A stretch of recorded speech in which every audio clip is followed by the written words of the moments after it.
इस बुलेटिन के प्रायोजक हैं योगमणि इंस्टीट्यूट ऑफ नर्सिंग। नमस्कार, जबलपुर लाइव के इस बुलेटिन में आपका स्वागत है। मैं हूं आपके साथ आकाश। अब देखते हैं खबरें विस्तार से। संस्कारधानी जबलपुर में एक बार फिर मां की ममता शर्मसार हुई है। यहां पर एक महिला अपने मासूम नवजात को कचरे में छोड़कर चली गई। जब बच्चा चीख रहा था तब आवारा कुत्ते उसके आसपास मंडराने लगे। जैसे ही कुत्तों की नजर उस पर पड़ी तो वो नवजात को नोचने लगे। वहीं मामले में जब कचरा बीनने के लिए एक महिला वहां आई तब उसकी नजर खून से लथपथ पड़े मासूम के शव पर पड़ी। देखते ही महिला ने तुरंत कुत्तों को वहां से भगाया और गरीब नवाज कमेटी को इसकी जानकारी दी। वहीं गरीब नवाज कमेटी के साथ गोहलपुर थाना पुलिस भी मौके पर पहुंची और बच्चे के शव को बुझवाया। इस तरीके की जो छुप के अपराध करते हैं वो लोग ऐसे बच्चों को यहाँ फेंक देते हैं, कहीं भी कचरे में फेंक देते हैं। इसी तरीके की घटना यहाँ की भी है, बच्चे को यहाँ लाके फेंका गया है। कहीं इनमें हॉस्पिटल तो ये हॉस्पिटल का है या घर से फेंका गया इसकी जानकारी तो कुछ भी नहीं है। क्षेत्रीय जनों को भी इस तरीके की यहाँ काफ़ी परेशानी होती रहती। कभी कोई मुर्गा फेंक देता है, कभी कोई कुछ फेंक देता है। कचरे घर की व्यवस्था अच्छे से कराई जाए। हॉस्पिटल है नहीं है हम नहीं बता सकते हैं। आज कोई आ नहीं सकता है, हॉस्पिटल नहीं हो सकते हैं, कुछ नहीं हो सकता है। अभी तो ये जांच का विषय है। अभी हम कैमरे यहाँ से चेक कराएंगे, जांच कराएंगे। जैसा कैमरा कोई किसी प्रकार की कोई हरकत या उसके संबंध में कोई साक्ष्य एविडेंस मिलते हैं तो पूरा कार्रवाई होगी। जबलपुर के बरगी बांध को लेकर केंद्रीय जल शक्ति और खाद्य प्रसंस्करण उद्योग मंत्री प्रहलाद सिंह पटेल का बड़ा बयान सामने आया है। उन्होंने कहा कि जल शक्ति मंत्रालय बरगी बांध का डिसेंट कार्य करेगा। दुबई की कंपनी का प्रेजेंटेशन लेकर कैबिनेट में प्रस्ताव भेजा गया है। उन्होंने कहा कि बांध में निकलने वाली रेत के बाद नर्मदा में हो रहा उत्खनन भी रुकेगा। रानी अवंतीबाई सागर, जिसको हम सब बरगी बांध के नाम से जानते हैं, उसमें डिसिल्टिंग का काम वर्षों से लोग सभी चाहते हैं कि उसमें होना चाहिए। जब कल चर्चा हुई और प्रेजेंटेशन हुआ तो एक टेक्नोलॉजी वो दुबई से एक ग्रुप आया था, उसका भी प्रेजेंटेशन में जब मैंने देखा तो मैं आश्वस्त हूँ। और मैंने अपने कैबिनेट मंत्री आदरणीय शेख अहमद जी को भी मैंने पत्र लिखा तत्काल ही, कल ही। मैंने 4 बातें उसमें लिखी हैं कि डिसिल्टिंग तो ज़रूरी है और आदरणीय प्रधानमंत्री ने भी ये निर्देश माननीय गृह मंत्री के माध्यम से दिए। लेकिन समस्या थी टेक्नोलॉजी की। जो टेक्नोलॉजी है उसके आधार पर बरगी बांध की डिसिल्टिंग हो सकती है। रसोई गैस के दाम बढ़ने के बाद से केंद्र की भाजपा सरकार के खिलाफ युवा कांग्रेस पार्टी के कार्यकर्ता सड़कों पर उतरकर प्रदर्शन कर रहे हैं। जबलपुर में भी युवा कांग्रेस द्वारा घमापुर में डीजल, पेट्रोल और गैस के दाम बढ़ने पर केंद्र सरकार के खिलाफ प्रदर्शन किया गया और विरोध स्वरूप केंद्र सरकार का पुतला जलाया गया। कांग्रेस कार्यकर्ता जब केंद्र सरकार का पुतला फूंकने की कोशिश कर रहे थे, इस बीच पुलिस मौके पर पहुंची और पुतले को प्रदर्शनकारियों के हाथों से छुड़ाने का प्रयास किया। प्रदर्शन के दौरान पुलिस और कांग्रेस कार्यकर्ताओं के बीच धक्का मुक्की भी हुई।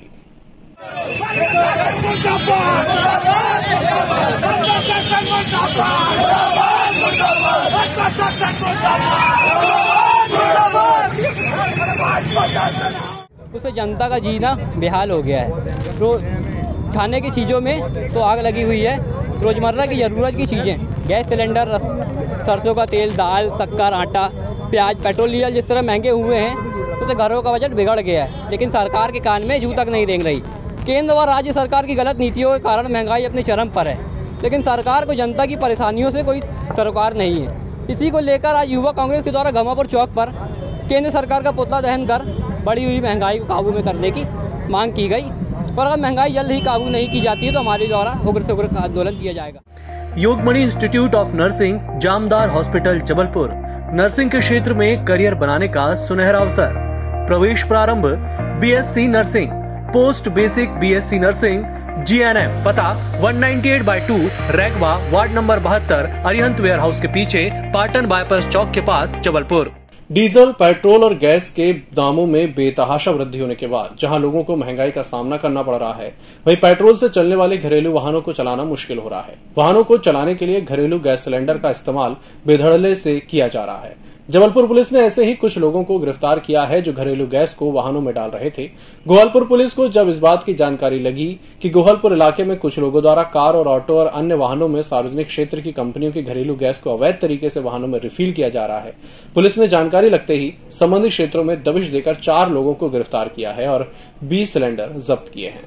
अवैध रूप से गैस से चलने वाले ऑटो में भरी जाने वाली एलपीजी गैस भरने वालों के विरुद्ध कार्रवाई करते हुए 5 स्थानों पर दबिश दी गई है और 5 प्रकरण अवैध रूप से गैस भरने के संबंध में दर्ज किए गए हैं। करीब 20 सिलेंडर और बाकी उपकरण इसमें जब्त किए गए हैं। वैधानिक कार्रवाई की गई है। इसमें अग्रिम जांच भी की जा रही है और उसमें जो भी और दोषी पाए जाएंगे उनके विरुद्ध भी कार्रवाई की जाएगी। शाजापुर की शुजालपुर तहसील के नरोला गांव में 23 अगस्त को एक 17 वर्षीय नाबालिग रात को घर से लापता हो गई थी। अगले दिन उसका शव गांव के ही तालाब में मिला था। मामले में 3 युवकों के खिलाफ अपहरण का केस दर्ज किया गया था, लेकिन धाराएं मामूली लगाई गई थी, जिसके विरोध में सैनी ज्योति महासभा संयुक्त माली समाज जबलपुर ने ज्ञापन सौंपा है और आरोपियों को कड़ी से कड़ी सजा देने की मांग की है। अपहरण किया 22 अगस्त को और इसके बाद उसको 3 दिन तक बंधक बना के रखा, फिर उसके साथ रेप करके हत्या करके उसकी लाश को तालाब में फेंक दिया। तो हम लोग सभी ये चाहते हैं कि ऐसे दरिंदों को कड़ी से कड़ी सज़ा मिले, फांसी की सज़ा हो। तो इसके लिए आज हम सभी बहनें माली समाज के साथ साथ सभी समाज की बहनों ने आकर मुख्यमंत्री जी के नाम ज्ञापन दिया है। संचार सेवाओं में सुधार सहित कर्मचारियों की समस्याओं से बिफरे बीएसएनएल कर्मचारियों ने जोरदार प्रदर्शन किया। बीएसएनएल एम्प्लॉइज यूनियन ने कहा कि उनकी मांगों को जल्द से जल्द पूरा किया जाए। सीएम सोनी भागा है, आज मजूरा जागा है, सीएम सोनी भागा है। हिटलरशाही नहीं चलेगी, नहीं चलेगी, नहीं चलेगी, हिटलरशाही नहीं चलेगी, नहीं चलेगी, नहीं चलेगी। जबलपुर में लगातार डेंगू के मरीजों की संख्या में इजाफा हो रहा है। डेंगू को लेकर अब कांग्रेस पार्टी भी शिवराज सरकार को घेरने में लग गई है। जबलपुर के पूर्व विधानसभा क्षेत्र में डेंगू की बीमारी को लेकर युवक कांग्रेस द्वारा नगर निगम जोन 8 के समक्ष प्रदर्शन किया गया। युवक कांग्रेस के कार्यकर्ता नगर निगम जोन ऑफिस के पास पहुंचकर क्षेत्र में फैल रही डेंगू बीमारी को लेकर जमकर नारेबाजी करने लगे। नारेबाजी के बाद कार्यकर्ताओं ने ज्ञापन सौंपा। ज्ञापन में ये था कि अभी युवा कांग्रेस द्वारा जो ज्ञापन दिया गया है कि क्षेत्र में विभिन्न प्रकार की जो समस्याएं हैं, है ना, चाहे सीवर को लेकर के हो, चाहे अपना पीडब्ल्यूडी हो या लाइट हो। डेंगू प्रकोप जिस हिसाब से पूरे क्षेत्र में, क्या पूरे जबलपुर में बढ़ रहा है, उसमें न दवा का छिड़काव हो रहा है क्षेत्र में और न नाली की नियमित साफ सफाई हो पा रही, जिससे डेंगू प्रकोप बढ़ता जा रहा है। मेन मुख्य मांग के साथ समर गाइडी हो, चाहे अपनी स्टे लाइटें हो, रोडों में गड्ढे हो, जो सीवर लाइन या पाइप लाइन के नाम से खोद के छोड़ देते हैं ठेकेदार, उनके सब की शिकायतों को लेकर संभागीय अधिकारी को ज्ञापन दिया गया है। इस बुलेटिन में फिलहाल इतना ही। इसी के साथ मुझे दीजिए इजाजत। नमस्कार।